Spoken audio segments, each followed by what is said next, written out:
daura lullubi a sanya ta lalle mu dauka mu kai gida abokai ku karbe ta mu je zuwa gidan ango sai farin ciki ne yayi karuwa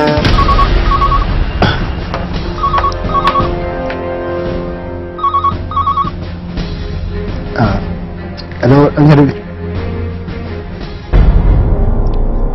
me kuma ya sake faruwa? wallahi wata tafiyar ce kuma ta sake tasowa. Ina kuma? China. China? wallahi China. bai san cewa kai samu ango bane? Rashin zama.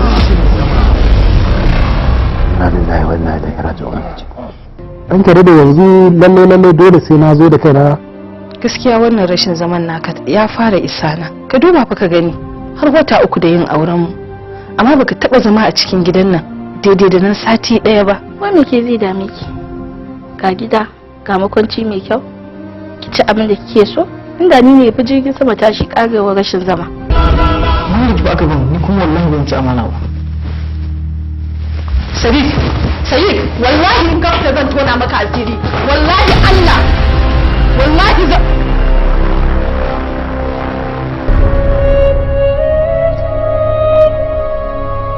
Food, cloth, and shelter can only satisfy 50% of a woman's desire. The other 50% can only be satisfied by her partner, as nature can be cheated upon. Rashin zama. ba ina kuka bane saboda ciwon ka ya dame ni. Ina kuka ne don gudun ka da asiri na ya tono. Shi yasa koyaushe nake daɗa roƙon Allah ya dawomar da kai a haka inda kake. Ka ci gaba da rayuwanka a cikin wannan yanayin da kake. Ni ya fi min rufin asiri. Alaikum assalam. Sani Sadiq. Sadiq rayuwanka yana da muhimmanci a wajenmu. gaskiya na ji daɗi kwarai da gaske yadda kike kula da Sadiq.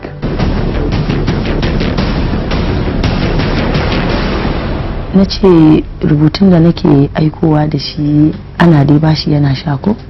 Umma ana bashi. Allah ya bashi lafiya ke kuma Allah ya saka miki da alkhairi. Kalkal Movies presents to you a must watch. Rashin zama. When a man is down in a coma, it could be tension, it could be depression, it could be frustration, it could be overexcitement. Zauna mana. kawai dai ba na son wani ya zo ya gani ne saboda kin san zargi. Zauna kan kujera. Rashin zamansa a cikin gidan nan shi ya kosin haka. To idan mai gidan ya dawo, shi kuma ya za ka yi da shi? ki bar tuna min wannan ranar ai ba na son ya dawo. Ki ne zan yi masa kurciya fa dan kar ya dawo. Executive producer Saifullahi Kalkal. Story and screenplay Nura Mustafa Waye. Produced by Alhaji Sheshe.